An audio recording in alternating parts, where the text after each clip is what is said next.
ইরানের কাছে আমেরিকা নাকে খত দিয়ে চুক্তি করেছে, ইরান যেভাবে চাইছে সেভাবে করেছে। এমনকি চুক্তি কি করতেছে সেটা তার প্রাণবন্ধু ইসরায়েলকে না দেখে চুক্তিটা সাইন করে ফেলছে। ইসরায়েল চেতিছে। ইসরায়েলের সাথে আমেরিকার সুখের সংসারে লাগিছে আগুন। এডিটর সাহেব, করুণ সুর হবে নাকি চাকভুম হবে বুঝবার পারিছি না। কোনটা দিমো? চাকভুম দেবো? আজাদ দেয় না। $300 বিলিয়ন ক্ষতিপূরণ দিল ইরানকে আমেরিকা। অনেক তালেবর কইছিল ইরান হাইরা যাবে, ইরানের এই রেজিম টিকবে না। আমি বইলা গেছি বারে বারে ইরান হারবে না। আমি শুধু বইলাই যাই নাই, দেখাই দিছি কেন ইরানকে হারাইতে পারবে না আমেরিকা আর ইসরায়েল। বাংলাদেশে একটা প্রবাদ আছে, কাঙালের কথা বাজি হইলে ফলে, পিনাকি কাঙালের কথা বাসি হয়ে ফললো। আমি এই জন্যে ইমাম খামিনিকে মেরে ফেলার পর বাংলাদেশের পররাষ্ট্র মন্ত্রণালয়ের বিবৃতি নিয়ে রজার খলিলের ধুইছিলাম, উনারে তুলাধনা করছিলাম। এডিটর সাহেব তুলাধনার সাউন্ড দেন।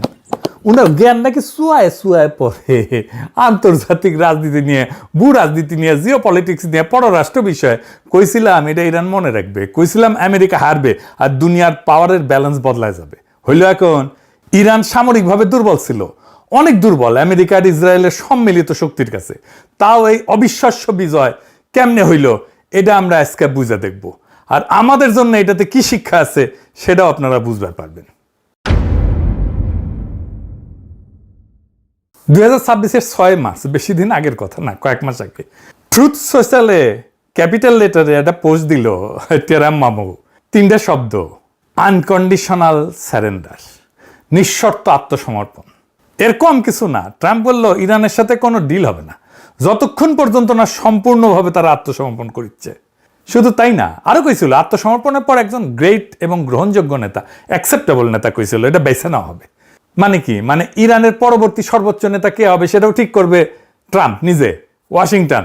ট্রাম্প বলছিল তাকে নতুন নেতা নির্বাচনের সময় তার সে থাকতে হবে। আর আজ 18 জুন চুক্তি সই হয়ে গেছে। ট্রাম্প নিজে চুক্তি সই করছে। কোথায় সই করছে জানেন? আল্লাহর কি কাম, ভার্সাই প্রাসাদে, এই ফ্রান্সে এসে, আমার কিছু দূর দূরেই।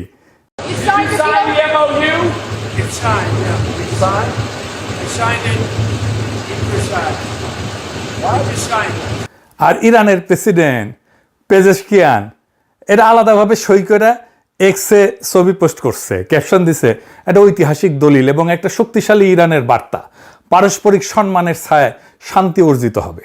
আর এই চুক্তিতে নিঃশর্ত আত্মসমর্পণ শব্দটা কোথাও নাই, বরং কি আছে সেটা আমি আপনাদের লাইন বাই লাইন পড়ে শোনাবো। আর তারপরে আপনারাই বলবেন কে কার কাছে আত্মসমর্পণ করলো। ইরান কেন নেগোসিয়েশনটা তার পক্ষে করতে পারলো সেটা আমি দেখাবো আপনাদেরকে আজকে। প্রথমে দিকে আলোচনাটা দুই পক্ষে কারা চালাইলো। এক পাশে বসছে আব্বাস আরাগাজি, ইরানের পররাষ্ট্রমন্ত্রী, কেন্ট বিশ্ববিদ্যালয় থেকে রাষ্ট্রবিজ্ঞানে পিএইচডি। 1989 সাল থেকে, মানে 37 বছর ধরে কূটনীতিক, ডিপ্লোম্যাট। জাপানের রাষ্ট্রদূত ছিল, ফিনল্যান্ডে ছিল, এস্তোনিয়ার রাষ্ট্রদূত ছিল। ইরান ইরাক যুদ্ধের রক্তে ভেজা প্রজন্মের মানুষ, আমাদেরই প্রজন্মের মানুষ। 2015 সালে পরমাণু চুক্তির অন্যতম স্থপতি ছিল সে। আর অন্য পাশে কারা? স্টিভ উইটকফ আর জ্যারেড কুশনার। দুজনে কি করে জানেন? রিয়েল এস্টেট ব্যবসায়ী, পররাষ্ট্রনীতিতে কোনো অভিজ্ঞতা নাই। কুশনার ট্রাম্পের জামাই, মানে জামাই কোটায় ঢুকিছে ওই, তার সরকারি কোনো পদই কলে নাই। ট্রাম্পের নিজের দলের সিনেটর টম টিলিজ ওই পর্যন্ত কইছে যে এটা কোনো মানেই হয় না, পররাষ্ট্রনীতিতে অভিজ্ঞতাহীন সিনেট কনফার্মেশন ছাড়া দুইজন লোক কিভাবে রাশিয়া, ইরান আর ইসরায়েলের সাথে শান্তি আলোচনায় নেতৃত্ব দিচ্ছে। মজার ব্যাপার হয়েছে কি জানেন? মাস্কটের আলোচনায় আরাগাজিকে নাকি উইটকফকে একাধিকবার বুঝাই দিতে হয়েছিল পরমাণু জ্বালানি উৎপাদনের ধাপগুলো কি কি এবং একটা এনরিচমেন্টের ফ্যাসিলিটি আর রিঅ্যাক্টরের মধ্যে পার্থক্য কি। বুঝি চাও? ইরানের পররাষ্ট্রমন্ত্রীকে আমেরিকাকে পড়াইতে হইতেছে কোন জিনিসটা নিয়ে তারা আলোচনা করতেছে। একদিকে 4000 বছরের একটা সভ্যতা যে জানে ধৈর্য কাকে বলে, ইতিহাস কাকে বলে, অন্যদিকে একটা থার্ড ক্লাস ব্যবসায়ী যার কাছে সবকিছু একটা রিয়েল এস্টেট ডিল। ইরান ওই আলোচনাটা চালাইলো কেমনে জানেন? জানলে টাস্কি খেয়ে যাবেন। ট্রাম্প পুরাই ঘুরে গেছে, তাই না? কেমনে ঘুরলো ট্রাম্প?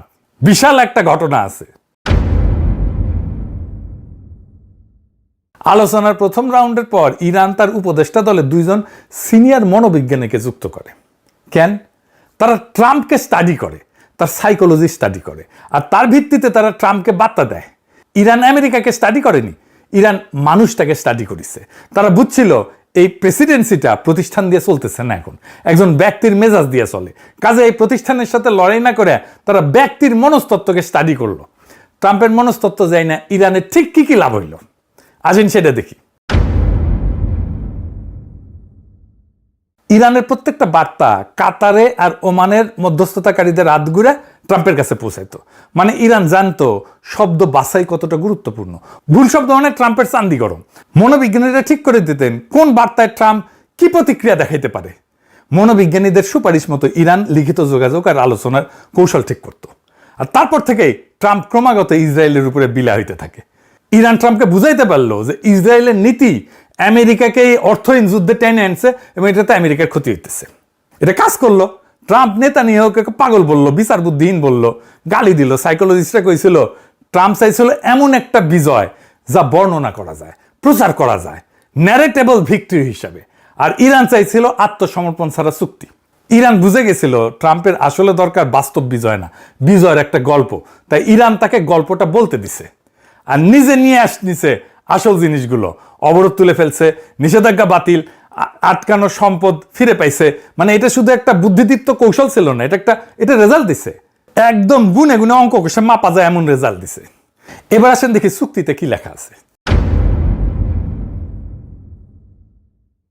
1 নম্বর দফা, যুদ্ধের তাৎক্ষণিক এবং স্থায়ী সমাপ্তি সব ফ্রন্টে, লেবানন সহ কেউ কারো বিরুদ্ধে কোনো হামলা করবে না। 2 নাম্বার, 2 দেশ একে অপরের সার্বভৌমত্ব, আঞ্চলিক অখণ্ডতাকে সম্মান করবে এবং আভ্যন্তরীণ বিষয়ে হস্তক্ষেপ করবে না। মার্চে ট্রাম্প বলছিল ইরানের পরবর্তী নেতা নির্বাচন করে দিবে। আর জুনের চুক্তিতে আমেরিকায় সই করতেছে আভ্যন্তরীণ বিষয়ে হস্তক্ষেপ করবে না। আমরা তোমাদের নেতা ঠিক করব থেকে আমরা তোমাদের আভ্যন্তরীণ বিষয়ে হাত দেব না। বুঝেছেন তো, কুটি থেকে কুটি আসিছে। 4 নম্বর দফা, আমেরিকা নৌ অবরোধ তুলে ফেলবে। 30 দিনের মধ্যে ইরানের আশপাশ থেকে নিজেদের সেনা প্রত্যাহার করবে। আমেরিকা সেনা প্রত্যাহার করবে, অবরোধ তুলবে, এগুলো কার দাবি ছিল? ইরানের তো। 6 নম্বর দফা, আমেরিকা আঞ্চলিক অংশীদারদের নিয়ে ইরানের পুনর্গঠনে এবং অর্থনৈতিক উন্নয়নে কমপক্ষে $300 বিলিয়ন একটা সুনির্দিষ্ট পরিকল্পনা তৈরি করবে। যে দেশকে নিঃশর্ত আত্মসমর্পণ করতে বলা হয়েছিল তার পুনর্গঠনের জন্য 300 বিলিয়নের অঙ্গীকার। 7 নম্বর দফা, আমেরিকা সব ধরনের নিষেধাজ্ঞা বাতিলের অঙ্গীকার করবে, সব স্যাংশন তুলে নেবে। জাতিসংঘ নিরাপত্তা পরিষদ রেজলিউশন, IAEA, বোর্ড অফ গভর্নর্সের নিষেধাজ্ঞা, সব একতরফা মার্কিন নিষেধাজ্ঞা, প্রাইমারি এবং সেকেন্ডারি সব তুলে ফেলবে। 10 নম্বর দফা, সই হওয়ার সাথে সাথেই নিষেধাজ্ঞা পুরোপুরি বাতিল হওয়ার আগে পর্যন্ত মার্কিন ট্রেজারি ইরানি তেল রপ্তানির জন্য কোনো বাধা দেবে না। পৃথিবীর সব দেশ এখন ইরান থেকে তেল কিনতে পারবে, লেনদেন করতে পারবে, ইরানের ব্যাংকের সাথে লেনদেন করতে পারবে। আগে ইরানকে তেল বিক্রি করতে হইতো অনেক কম দামে, মূলত চায়নাকে। কেউ লেনদেন করতে পারতো না ইরানের ব্যাংকের সাথে। এখন বাজার দরে তেল বিক্রি করতে পারবে ইরান সবার সাথে। ইরান এখন তার তেল বিশ্ববাজারে খোলাখুলি বিক্রি করতে পারবে। 11 নম্বর দফা, ইরানের জব্দ করা অর্থ এবং সম্পদ ফেরত দেওয়া হবে। আর পরমাণু অস্ত্র নিয়ে ইরান বলছে যে সে পরমাণু অস্ত্র সংগ্রহ বা তৈরি করবে না। এখানে কিন্তু ইরান কোনো ছাড় দেয়নি। এই অঙ্গীকার তারা গত 50 বছর ধরে করে আসতেছে, এটা তাদের প্রতিশ্রুতি। মিসাইল প্রোগ্রাম নিয়ে একটা শব্দও নাই। মিসাইল প্রোগ্রাম ধ্বংস করার এজেন্ডা ছিল ইসরায়েলের। তাহলে কে জিতলো? ইরান। যদিও ইরানকে এই যুদ্ধে ভয়ঙ্কর মূল্য দিতে হয়েছে। সর্বোচ্চ নেতা আয়াতুল্লাহ খামেনি যুদ্ধের প্রথম দিনে নিহত হয়েছেন, নিজের ভূখণ্ডে আক্রমণ হয়েছে, কৌশলগত সম্পদের ক্ষতি হয়েছে, এই সব কিছু হয়েছে, কিন্তু শেষ পর্যন্ত বিজয়ের হাসি আসলো ইরান। ইরান নিখুঁত নিরঙ্কুশ বিজয় পায়নি, এটা সত্য, কিন্তু ইরান হারেনি। হারা মানে আত্মসমর্পণ, হারা মানে নিজের সার্বভৌমত্ব বিসর্জন। এই চুক্তির 14টা দফার একটাতেও সে আত্মসমর্পণ নাই। ইরান শুধু এই চুক্তিতে যেতে নাই, আরো অনেক জায়গায় জিতেছে। কোথায় কোথায় জিতেছে?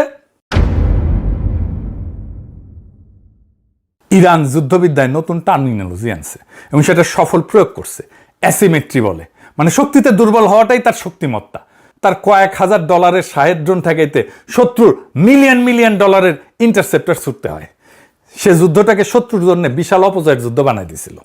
এটাকে কয় ওয়ার অফ অ্যাট্রিশন। ইরান শিখছিল 2024 আর 2025 সংঘাত থেকে। এবার তারা কৌশল বদলালো, কম কিন্তু নিখুঁত আঘাত দীর্ঘ সময় ধরে। ইরানের মিসাইল ছোড়ার ধরন ছিল ডিসপারশন, মানে দিনের বিভিন্ন সময়ে বিভিন্ন এলাকায় ছড়ায় ছড়ায় সে মিসাইল মারত। উদ্দেশ্য সর্বোচ্চ ধ্বংস না, বরং শত্রুকে ক্লান্ত করে দেওয়া। আরেকটা কৌশল নিয়েছিল, সেটা ছিল মিত্রতাকে দায় বানানো। ইরান আরব দেশগুলোকে বুঝাই দিল যে আমেরিকার পক্ষ নেওয়াটা নিরাপত্তা দেয় না, বরং নিরাপত্তাহীনতা দেয়। উপসাগরীয় কোনো দেশ রেহাই পায়নি।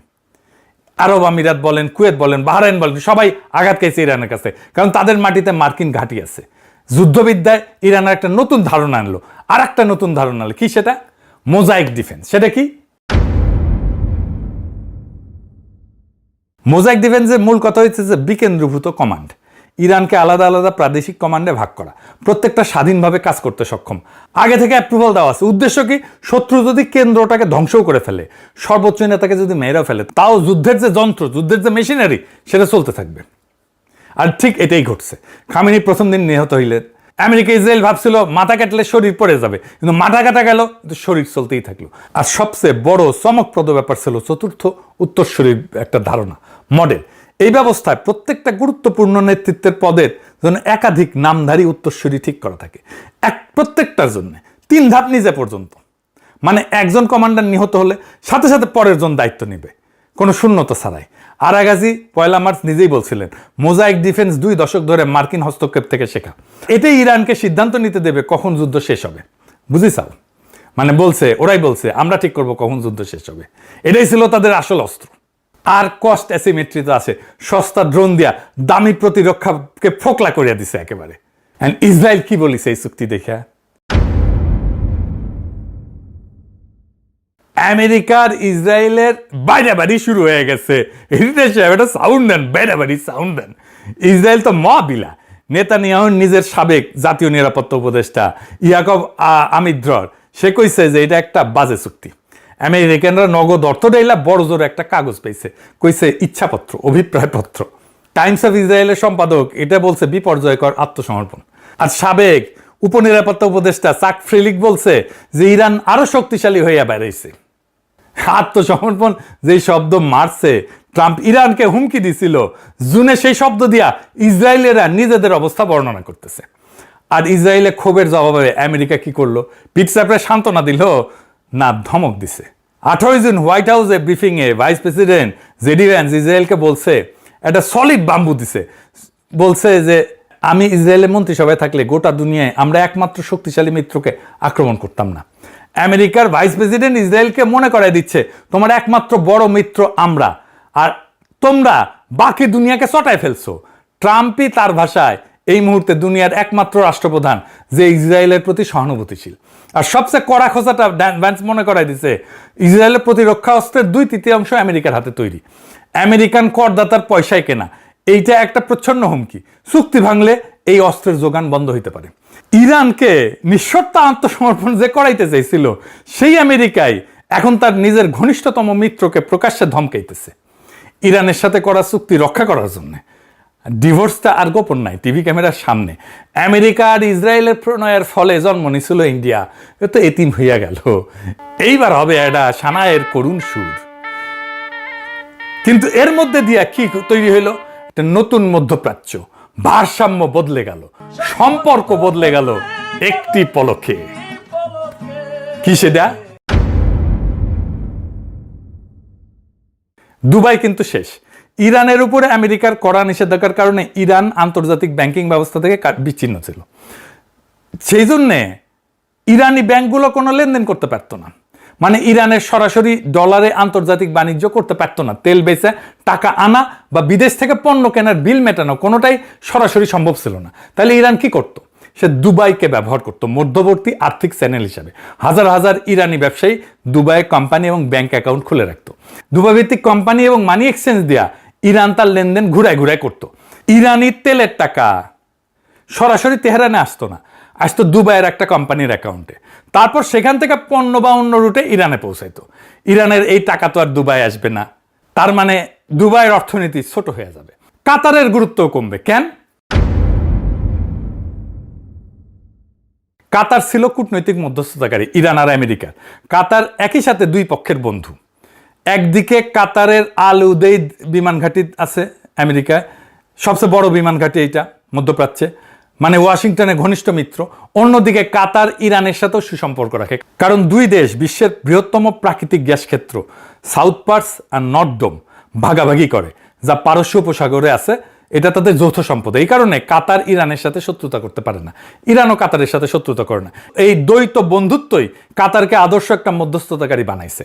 আমেরিকা ইরান যেহেতু 1980 সাল থেকে সরাসরি কূটনৈতিক সম্পর্ক রাখে না, তাই তাদের একটা বিশ্বস্ত তৃতীয় পক্ষ দরকার যে দুই তরফেই বার্তা পৌঁছায় দিতে পারে। কাতার এবং ওমান ঐতিহাসিকভাবে এই কাজটা করে আসছে। যুদ্ধবন্দী বিনিময় বলেন, জিম্মি মুক্তি বলেন, পরমাণু আলোচনা বলেন, এমনকি গাজা যুদ্ধবিরতিতেও কাতার মধ্যস্থতা করছে। এভাবেই কাতার আঞ্চলিক কূটনীতিতে নিজের গুরুত্ব এবং প্রভাব ধরে রাখত। এই চুক্তির পর সেই ভূমিকা বদলাই গেছে। এবারে চূড়ান্ত মধ্যস্থতায় বড় ভূমিকা নিছে পাকিস্তান। এটার নামই তো ইসলামাবাদ মেমোরান্ডাম। পাকিস্তানকে ধন্যবাদ দেয় ইরানের রাস্তায় রাস্তায় মিছিল করছে ইরানিরা।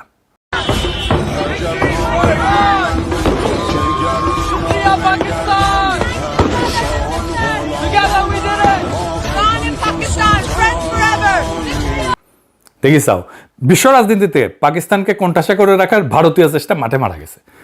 বৈরিত রাস্তায় banner, thank you Iran.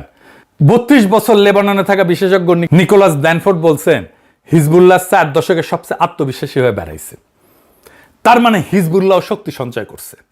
Iran আলোচনায় শর্ত দিছিল, লেবাননে ইসরায়েলি হামলা বন্ধ করতে হবে। মানে ইরান শুধু নিজের জন্য না, পুরো মিত্র পক্ষের জন্য দর কষাকষি করছে।